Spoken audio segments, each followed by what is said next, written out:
بسم الله الرحمن الرحيم والصلاة والسلام على أشرف المرسلين سيدنا Mohammed وعلى آله وصحبه أجمعين. Mes chers élèves, bonjour. Aujourd'hui, je vous présente notre cours, le système musculaire. On commence d'abord par le plan de cours. Donc, notre cours est composé de plusieurs chapitres. Premier chapitre, quel est le rôle du muscle dans l'élaboration d'un mouvement? Dans le chapitre 2, quelles sont les caractéristiques du muscle? Dans le chapitre 3, de quoi est constitué le muscle? Dans le chapitre 4, quels sont les besoins nutritifs de la cellule musculaire? Et enfin, dans le chapitre 5, la protection du système musculaire. Mais avant de passer au premier chapitre, je vous présente une petite introduction concernant le système musculaire. Donc, le système musculaire est composé de l'ensemble des muscles squelettiques. Donc, c'est quoi des muscles squelettiques?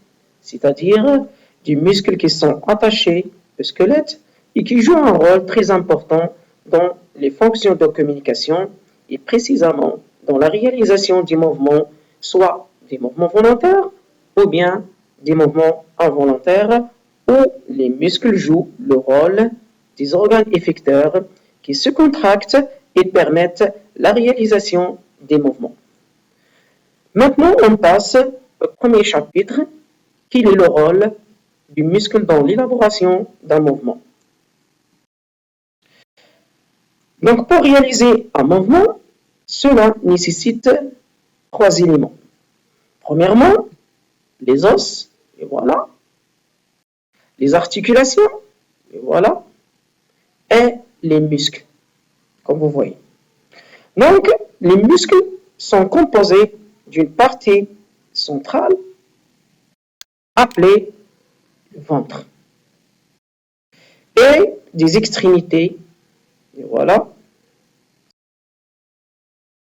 qui se terminent par des tendons fixés sur les os, qu'on appelle les tendons.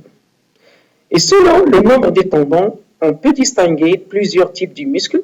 Comme exemple, le biceps, voilà, il possède un ventre et 2 tendons, comme vous voyez.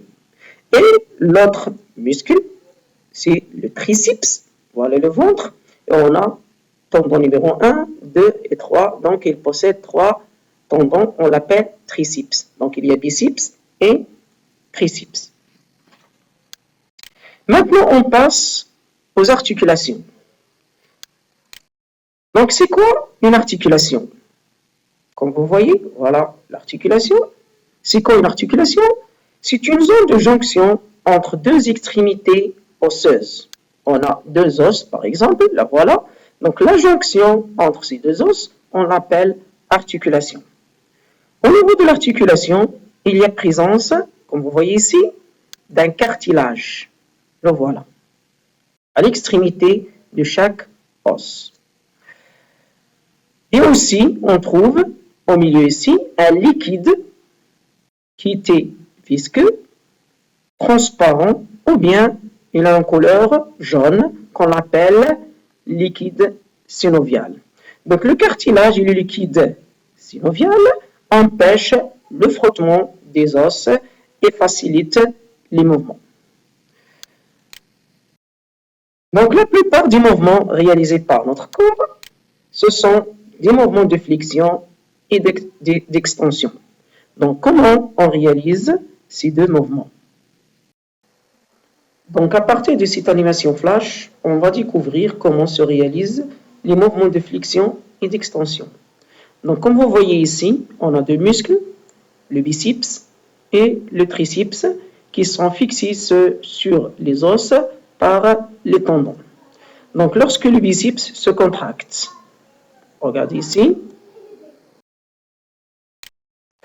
lorsque le biceps se contracte et se raccourcit, c'est-à-dire sa longueur se diminue, il tire les tendons fixés sur les os au niveau des articulations, ce qui permet le mouvement de flexion et en même temps, le triceps est relâché. Pour réaliser le mouvement d'extension, c'est le triceps qui se contracte, regardez bien,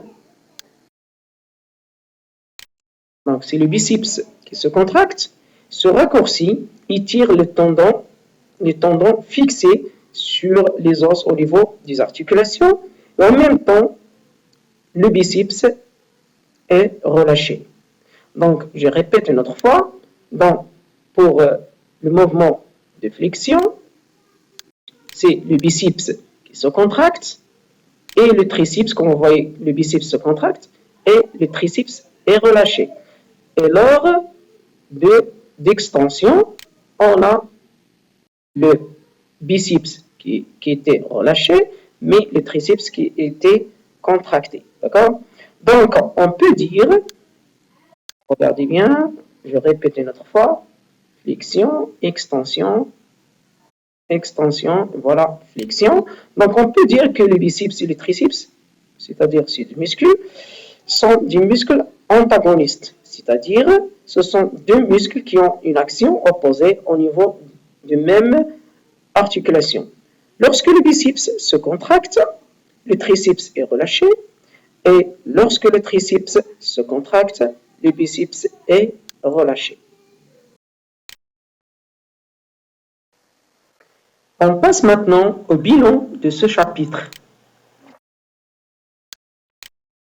La réalisation d'un mouvement nécessite le fonctionnement de plusieurs organes, les muscles, les os et les articulations. Les muscles composés d'une partie centrale, le ventre, et des extrémités qui se terminent par des tendons fixés sur les os sont les organes actifs de mouvement. Le muscle est actif lorsqu'il se contracte en réponse aux messages nerveux issus des centres nerveux à travers les fibres nerveuses qui constituent les nerfs. Il durcit, s'épaissit et se raccourcit. En se raccourcissant, il tire les tendons fixés sur les os au niveau des articulations qui facilitent ce déplacement grâce à la présence d'un cartilage et d'un liquide synovial qui empêche le frottement des os. La plupart des mouvements sont des mouvements de flexion et d'extension qui sont contrôlés par des muscles antagonistes qui agissent de façon coordonnée. Et maintenant, on passe au deuxième chapitre, qui sont les caractéristiques du muscle. Donc, pour mettre en évidence les caractéristiques du muscle, on réalise ces expériences. Premièrement, on suspend un muscle par l'un de ses tendons à un support et à côté, on a une règle pour mesurer la longueur du muscle. Puis, on excite le muscle par un stimulus électrique et comme vous voyez, le muscle répond à la stimulation en se contractant. Sa longueur diminue et son ventre gonfle. Donc, on déduit à partir de ces résultats que le muscle a deux caractéristiques, l'excitabilité et la contractilité. Donc, l'excitabilité, c'est-à-dire que le muscle a la capacité de réagir à une stimulation et de recevoir et de répondre à des messages nerveux. Pour la contractilité, c'est la capacité de se contracter, c'est-à-dire diminuer la longueur et augmenter le diamètre en présence d'une stimulation appropriée. Maintenant, on passe à une autre expérience.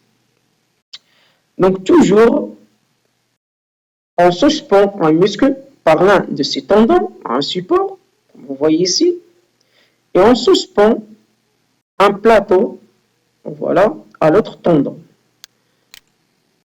Et on place une masse sur le plateau, voilà, et comme résultat, comme vous voyez, le muscle s'allonge, c'est-à-dire sa longueur augmente. Et lorsqu'on enlève la masse, le muscle reprend sa forme initiale du début. Donc, on déduit que le muscle a une propriété, c'est l'élasticité. Donc, l'élasticité, c'est la propriété qui permet au muscle de reprendre sa forme initiale quand la contraction s'arrête. Mais lorsqu'on met sur le plateau une masse plus grande, comme vous voyez, voilà, une masse qui était plus grande, le muscle s'allonge au maximum. Mais lorsqu'on enlève la masse, le muscle ne reprend pas sa forme initiale. Ici, on déduit que l'élasticité du muscle est limitée et que la structure interne du muscle est détruite. Donc, on peut passer maintenant au bilan de ce chapitre. Donc, le muscle squelettique se caractérise par 3 propriétés. Premièrement, l'excitabilité, c'est la capacité de réagir à une stimulation et de recevoir et de répondre à des messages nerveux. Deuxièmement, la contractilité, c'est la capacité de se contracter, diminuer la longueur et augmenter le diamètre en présence d'une stimulation appropriée. Et troisièmement, l'élasticité, c'est la propriété qui permet au muscle de reprendre sa forme initiale quand la contraction s'arrête. Et on en sait déjà que l'élasticité du muscle est limitée.